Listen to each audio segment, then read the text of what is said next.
desire is made to quench a fire that's burning out of control. It's burning out of control. Hey guys, this is Adam from Titan in the Deep, and I'm going to start a new series on Legendary Legions. And I figured the best place to start is with the brand new Legendary Legions. It just came out with the Defense of the North, the really awesome supplement that Games Workshop just released. I'm going to start with what I think is probably the coolest Legendary Legion that I've ever seen personally, namely because it involves some of my favorite models in the game already. So today, the first Legendary Legion we're going to talk about is the Assault on Lothlorien, which is a Moria, Mordor, and technically Angmar alliance. Anyway, it is a cool freaking army. It's got some really cool pros and cons. The cons, I'll just go ahead and get to those right now.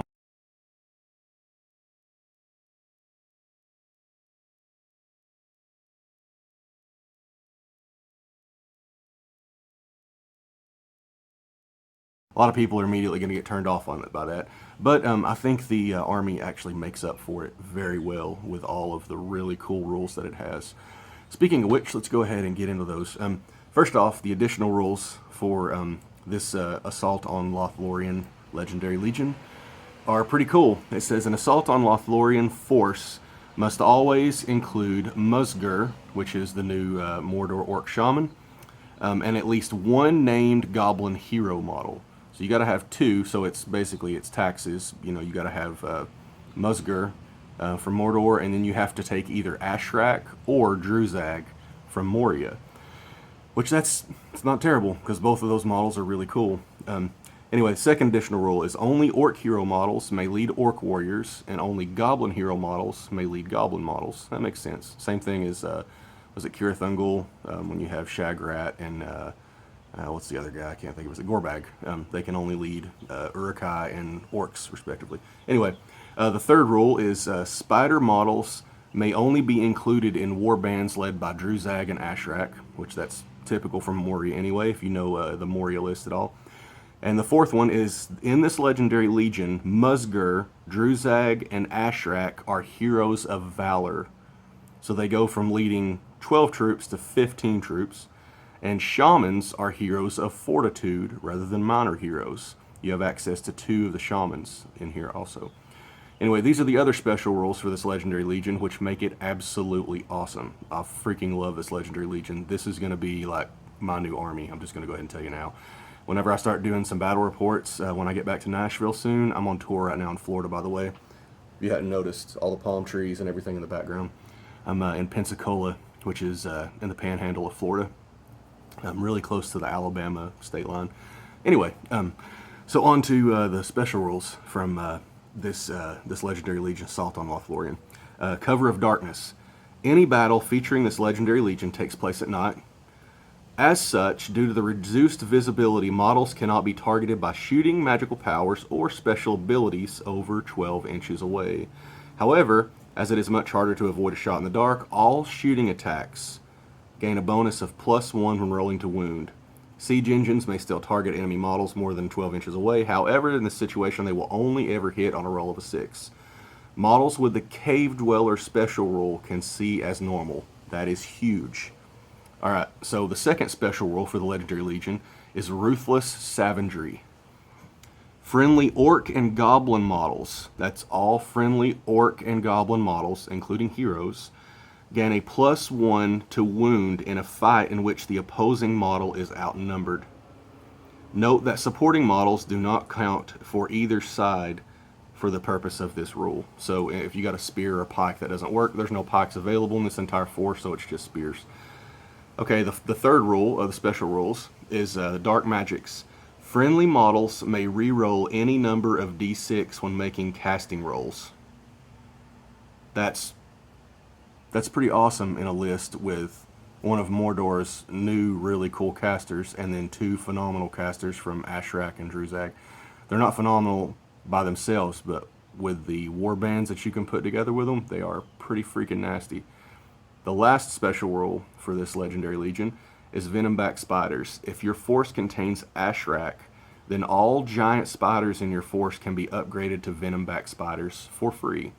That's normally a 2-point cost when you're playing Ashraq in Moria, but in this Legendary Legion, you get venom back for free. Which what venom-back spiders do is they get basically venom rolls now. So any giant spiders, if they're rolling to wound, they get to reroll all fell wounds, which is really, really powerful with a Strength 5 spider. Let me get into what all the army consists of. Okay, so these are all of the heroes and warriors that are available to you. First, we'll start with Musger, who is the leader of the army every time. I believe he's... Actually, I don't guess he technically has to be the leader. You can probably use one of the 3 goblins. Either him, Druzag, or Ashraq. Because I don't see where he has to be the leader. Yeah, I don't see that. Anyway, so I mean, he's probably the best for it out of the 3. Because he's Strength 4, Fight 4. It makes most of the sense for him to be the leader. Anyway, so you have access to him. He's 70 points. And he comes with some pretty cool rules. He's move 6, fight 4, 4+ to shoot, strength 4, d5, 2 attacks, 2 wounds, 4 courage, 2 might, 4 will, 1 fate. His war gear is an armor. He has armor, dagger, and a spear, which is extremely significant to this model because of his special rule. Power from death, it's an active ability. Whenever Musger slays an enemy model in combat, he immediately regains a single point of will spent earlier in the battle. He has access to 3 magical powers, which are Drain Courage on a 2+, Wither on a 3+, Transfix on a 4+. I mean, his Transfix is as good as a Ring Wraith's, which is pretty cool. Or almost as good as a Ring Wraith. I think their Transfix is on a 3, Compels on a 4. Anyway, but he gets to re-roll any of these for free because he's a caster in this Legendary Legion. So you can sit back and wither Azog to nothing.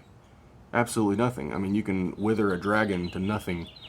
I mean, the stuff that these guys can do are pretty cool. Drain Courage is pretty nasty on a 2+. You just keep doing it over and over. And if you run out of will, you just stab a guy from... You don't even have to be in the front ranks. But if you are, every time he slays an enemy model, he automatically regains a single point of will. If you happen to kill 2 guys in a combat, if you're 2-on-1 or whatever, and you kill 2 with your 2 attacks, you get back 2 will. Start back over. He can also spear support behind your orcs and your goblins and still get a kill and regain will. So I mean, he's kind of like a spell machine. I mean, he could have literally a spell every turn if you keep him at least near combat and protect him. He's a pretty cool model. Anyway, back to the assault on Lothlorien. The rest of this army. So the second named hero you have is Druzag the Beastcaller. He's from Moria. He's 90 points. He's kind of your typical shaman, except for he has 2 might, 5 will, 4 will. Let me grab him here real quick. I'll look him up and be 100% certain. But man, I cannot believe how powerful this army is. I really, really like this Legendary Legion. I think it's going to be a lot of fun to play.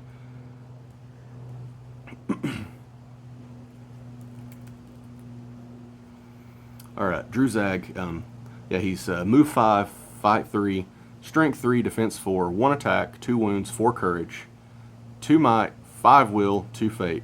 He has heroic channeling. He also has Cave Dweller, which again is significant. His war gear is an armor, dagger, and staff. Master of the Dark Wild is one of his special rules. It's passive. So the mastery of Druzag has over Beast in the Wild is unparalleled. Druzag may include wild wargs, fell wargs, giant spiders, bat swarms in his warband as if they were part of the same army. This doesn't count as allying, which is really cool.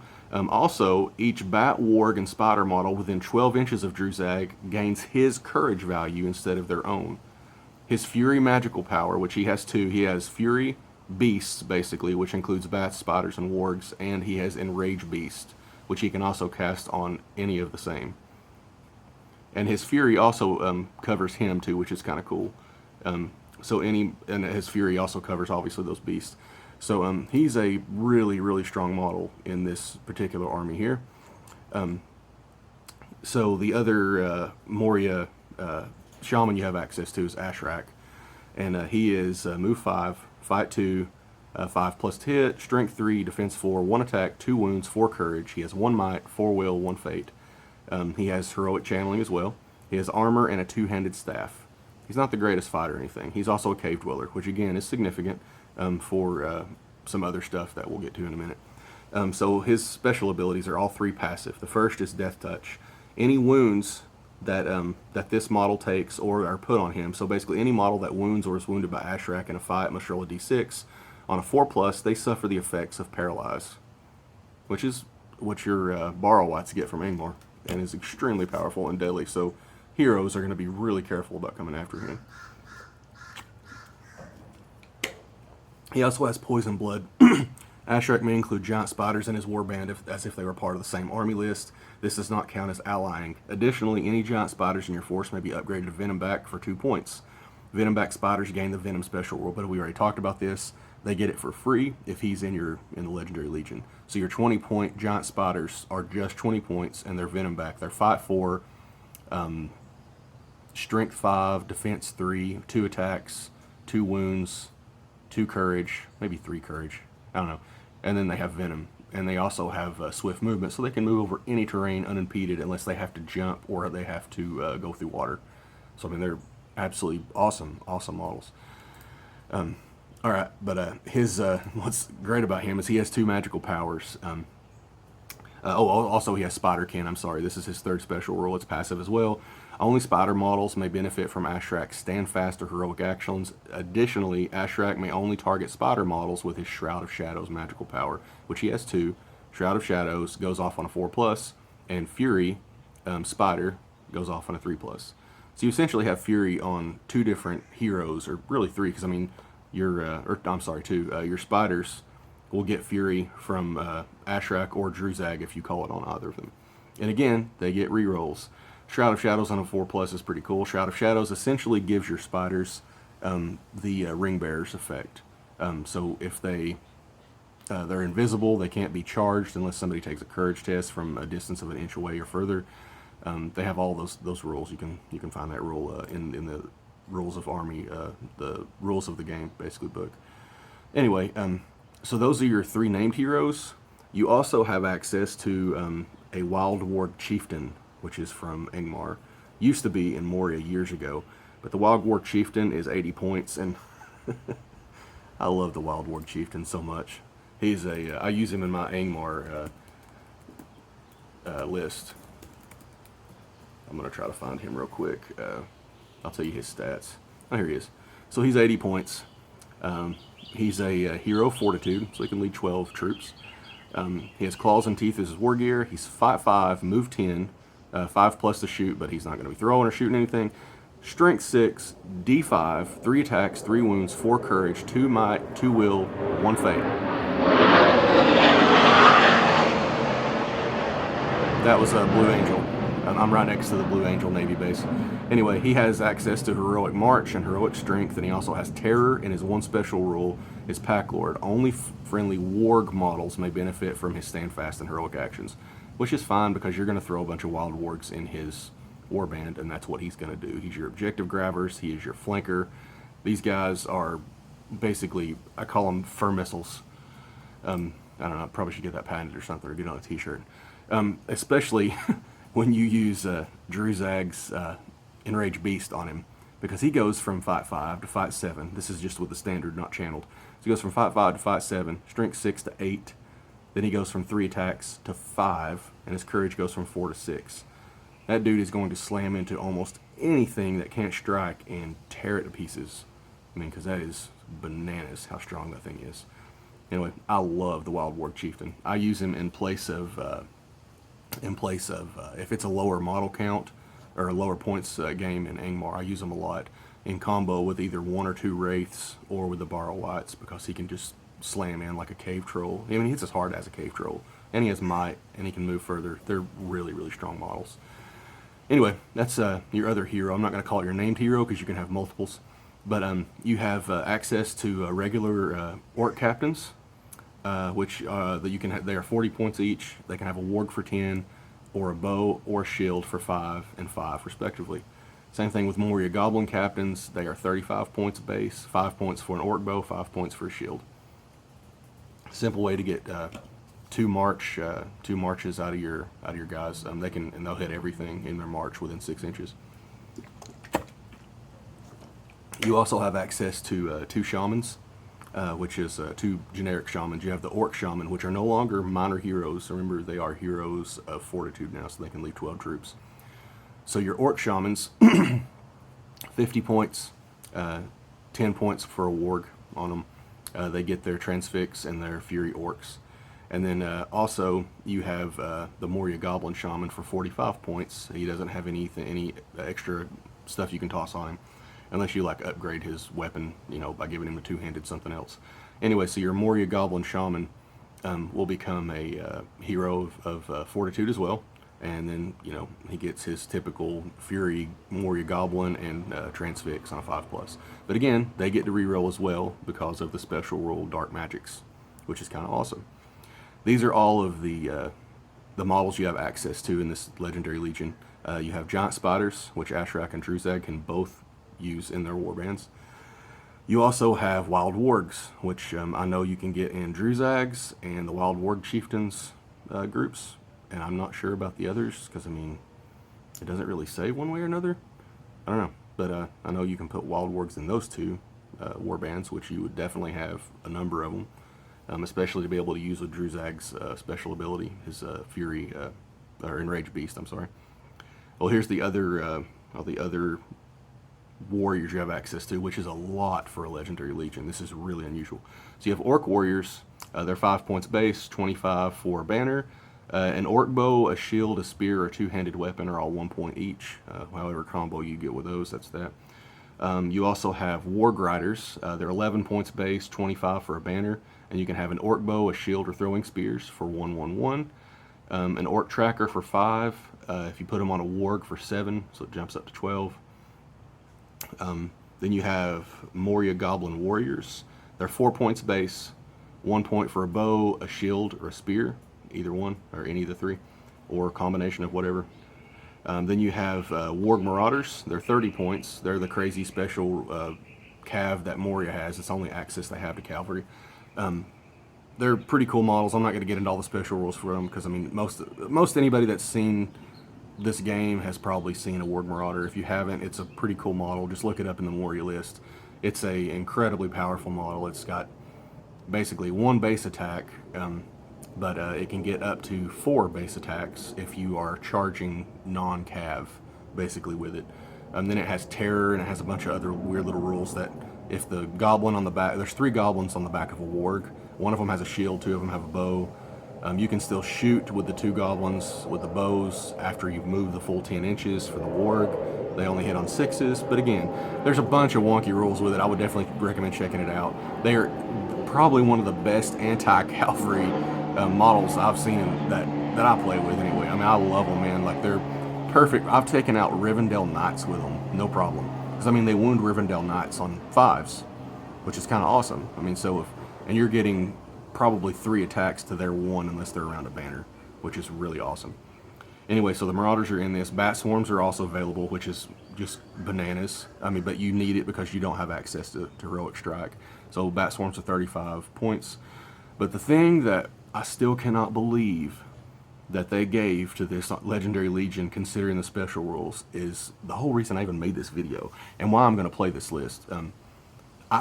It is absolutely amazing what they did to Moria Goblin Prowlers. They essentially turned the Prowler into probably the best warrior in the entire game in this Legendary Legion. In this Legendary Legion, I think it's the best warrior in the entire game. And I'll tell you why. This is just crazy. So normally, Prowlers are 7 points. They're Fight 3. They hit on 4+. They're Strength 3. Defense 4. They have 1 attack, 1 wound, 2 courage. They come with a 2-handed axe, and they come with throwing daggers. Okay? That's cool. That's a good, in a regular Moria list, 25% of my warriors, most of the time, 33% are Prowlers. Like, almost every game I ever play, I try to put at least 25 to 33% Prowlers. They're that good. in a regular Moria list. And the reason being is because they have a two-handed axe. The other two things they have, I'm sorry. Their regular rules, they have Cave Dweller, which means they can see in the dark, crystal clear, for more than 12 inches, which is awesome. And they have Backstabbers. And this is what's so significant about Prowlers in this list. So, first off, they have to fight with a two-handed axe, which gives them -1 to their duel roll. That's fine. With a bunch of other guys, they're going to be fine, which is what you do. You just gang up on people with goblins, and then your Prowlers do the killing. So your Prowlers get +1 to wound from having a two-handed axe. Don't forget, you can also piercing strike with your two-handed axe. So they go from strength 3 to strength 4. So essentially, if you are a goblin or you're playing against like Lothlorien elves, they're all D6 with a shield.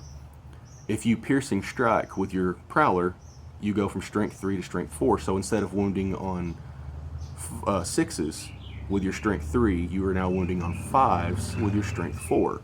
Look at the wound chart, you'll see what I'm talking about. So with the +1 to wound from the two-handed weapon, your 5 from the piercing strike against the D6 goes to a 4. If your opponent is trapped, that means they can't back out, or they're on the ground, they're not prone, then your Prowler gets Backstabbers, which gives them an additional +1. So your 4 goes to a 3. With Ruthless Savagery, friendly Orc and Goblin models gain a bonus of +1 to wound in a fight in which the opposing model is outnumbered. If you have an opponent trapped, there is a 100% chance that they're outnumbered. So your Prowlers now wound D6 opponents on a 2. They wound D7 and D8 opponents on a 3. They wound the Balrog and Sauron on a 4. That's crazy. I mean, you end up with some kind of wonky double rolls with a lot of this, but essentially it's what is happening. Like example is Balrog is D9. If your strength is 3, that's a difference of 6. You would obviously piercing strike, so you go up to strength 4. That's a difference of 5. So your strength 4 against D9 means that you would have to roll a 6-4. But with the bonus, if the Balrog is essentially trapped, and you're getting Backstabbers, Ruthless Savagery, and the two-handed axe bonus, the two-handed weapon bonus, then your 6-4 drops by 3, so it goes 6 to 5, 4 to 3, and then your 4 goes from a 3 to 1. So you would wound essentially on a 4. You see what I'm saying? It's kind of wonky because of the rules. The difference would be Sauron, since he's D10. You would still have to roll a second dice to get a 2, but it would still be, I think, a 4-2. Yeah, 4-2 or 5-2. Anyway, it gets kind of crazy, but essentially what I'm saying is your Moria Goblin Prowlers get +3 to wound. +3 to wound. There's nothing in the entire game that gets that. That's a 7-point model. That's crazy. That is absolutely crazy. I'm going to play the crap out of this list, because they can kill anything. And I'm going to stuff it full of Moria Goblin Prowlers. I think I currently have like 24 or 25 Prowlers, and I just bought another pack or 2 from Games Workshop.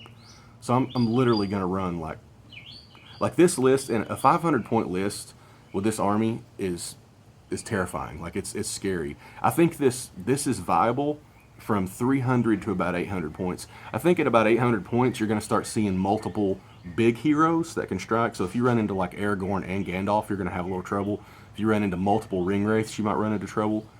But you're still going to outnumber a lot of armies, because you can stuff a ton of orcs and goblins into this list, and you're going to get +1 to wound, which is what the Black Gate Opens gets for all of their orc models. And you can run Morannons with them. Anyway, so I love this army. I think this army is going to be a lot of fun to play. There's a lot of really cool things you can do with it. Some stuff that I didn't really talk about is, like, for example, the Cover of Darkness. Another thing with the Prowlers is they have throwing weapons, or they have throwing daggers. You also have throwing spears with your Warg Riders.